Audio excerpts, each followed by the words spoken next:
I had to attend this race at late notice, but when plans change, your training doesn't have to suffer. Join Cycling adapts to your availability, keeping you on track for your cycling goals.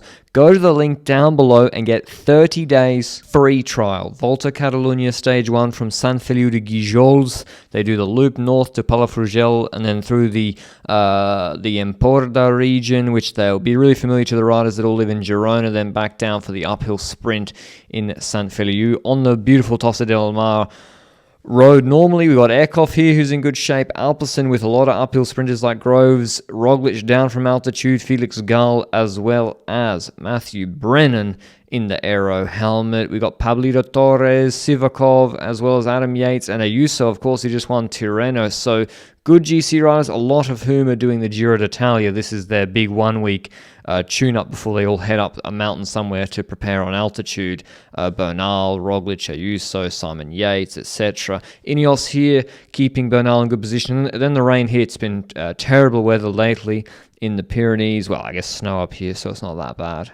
But yeah, on the coast it's really rainy. Breakaway's caught with 60 Ks to go due to the nervousness of the GC teams trying to keep their guys safe. And indeed, it was so wet, and you often see this sometimes in Romandy, because they have a lot of stages like this in rain too. And Soler's getting new jackets or whatever, saying to Machin, "Es un poco frío, no?" And here you actually have a funny moment. Gee, just getting some stuff from the car. Soler, maybe the Burgos rider was inattentive. I can't see exactly from this angle. Maybe Soler ducked in on him a little bit. But yeah, Soler gets into an argument with the Burgos rider, who he nearly chops, and they start shouting at each other. It was that kind of day. Everyone nervous. Alpecin, they're all over it for Caden Groves. They want to sprint with him. We've got the bonus sprint with in a K. Movistar with Hessman there, a good climbing rouleur for Enric Mas, who takes the full 3 seconds. Roglic, Tratnik was leading him out. He took a second, but this turned into a really decisive day. Axel Laurence was suffering in the cold, and every descent, with it getting so wet, you could see Thibaut Del Grosso, I think this is him on the front already with 32 Ks to go. He's a magician. Like, he's from cyclocross. You could see it in the World Championships in Zurich last year on the circuit in the wet. He was magic with his bike handling. And then, yeah, all the teams are pushing into the downhills. And on this coastal road, which they're going to come into in a second, they're all changing places. Bora with Dens, Ineos for Bernal. If you're back here and you're out of position with 18 Ks to go, it's almost too late to move up on the coastal road by this point. You can't even see the front of the peloton on this snake of a road. It's a beautiful road to ride on in good weather. And Soler's pushing it on the front for Ayuso because, yeah, on these, it's up and down. On these little hills, you got to push, and there's splits everywhere. Like, the peloton was shattered. This is normally a reduced sprint stage, but not that decisive on GC. Pellizzari, who's a climber, he's also been on the mountain. He starts to push the young new signing for Red Bull Bora Hansgrohe, their GC prospect, and this group gets really, really small. It's almost impossible to move up at this point, and on the last kicker, before about 3.7 Ks to go, it's downhill to the finish. You see a double check, first from maybe Edward Plancart, then from Thibaut Del Grosso, and you know when there's a double check for is my sprinter Caden Groves there, they're about to launch it, and indeed they do. You see them line up. Brennan's alive to it. He's just following Groves, so Brennan's on the wheel of Groves.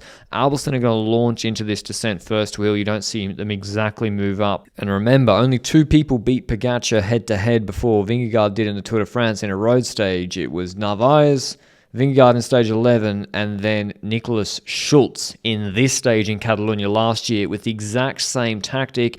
You see Roglic behind Brennan, Ayuso on his wheel, and Roglic, yeah, he's not taking as many risks, obviously, as the 2 sprinters in front of him in the Alpecin team down the descent. Now, Del Grosso said he wasn't pushing. This wasn't the plan to create splits, but Roglic opens that gap. Would have been interesting if Ayuso was on the wheel of Brennan, because Ayuso would not have dropped that wheel. He would have been with Brennan. And then eventually you can see the machinations in the Alpecin team's heads. Let's just flick Brennan. Let's just let the gap go. And through this sweeper, they do. And they give Del Grosso about 3 seconds through here. Brennan can't pass on the inside. He knows it's happening. He can see it coming ahead. He's got no teammates to help him. 2 Ks to go. He knows it literally stuck last year when Nick Schultz did this against, Poggi in UAE. And he goes in front and he starts to close himself. So the motor was in the way, maybe blocking a little bit, but then he got the benefit Del Grosso of the motos in front of him. Brennan starts to close. The other Alpecini, maybe Edward Plancart, good leader rider in a hilly stage like this, he lets the gap open and it starts to be Roglic chasing. 1.2 k's to go. Brennan's not in shot. We're also thinking, here he is with Groves on the wheel. What's the point? What's the point, Brennan? Just stop. You got Caden Groves on your wheel. He just came 5th in San Remo. Second in the bunch sprint in San Remo on the weekend. He's got 9 Grand Tour stages. His teammates up ahead. Brennan's in a lose-lose situation here. He might even get caught by Roglic, who for some reason is pacing the GC group behind. And Matt Brennan says, you know what? Be quiet. I don't want to hear it. I'm going to do my own thing on the San Feliu de Guijols uphill finish. And this finish is a lot harder than it looks on TV. If you walk it, the last 500 meters, it's straight 6%. Brennan winds it up. Del Grosso's not able to stay out of the saddle. 400 meters to go. You know this is a long time still left in this sprint, and I'm playing the full clip so you can really see how long it takes. And Brennan winds it up. Roglic is there only about 3 seconds behind him, and there's Godon and Vendrame who aren't leading each other out. Both decathlons are sprinting. Maybe they could have played it differently today. Groves is in the wheel though, so even if Brennan catches him, Groves is going to win the sprint, right? 150 to go. Brennan fully opens up the taps. Del Grosso's cooked. He's looking back. Brennan gets into the slipstream and unbelievably nails both Alpecin riders on the line. It's not often you see this sort of thing from a 19-year-old. Really exciting finish to the stage in which there were actually GC gaps with Simon Yates, Adam Yates, others losing time in this uphill sprint when there was splits. And you see Brennan was just way too strong. And in the last 10 meters, perfect timing, wins his first World Tour race. He won GP de Nain last week, a great classic. And he's got 4 wins on the trot if you count the Dot 2 races. Winning ahead of Groves, Del Grosso third, then Godon, Vendrame, Corbin Strong, Edward Plancart, Michelanda?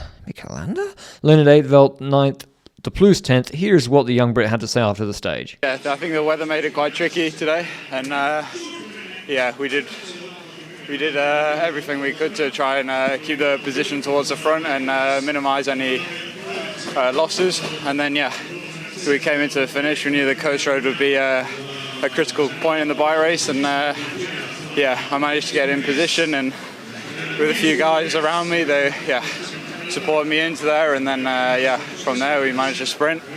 But at the end it was such a tricky situation to manage that yeah, you just had to go full gas really, and so happy it ended up like this. So yeah, big thanks to everyone involved basically. I was just wondering if you saw last year's same stage. It had a similar ending, but Nick Schulz in that case did get the victory, but yeah, Pogacar didn't get it. Yeah. Were you aware about that? Yeah, I was watching it last night, and as soon as yeah, Alpecin went off the front, I knew this is a replay from last year, and you've just got to really manage it and take responsibility. And yeah, I think it ended up the best we probably could have done in that scenario.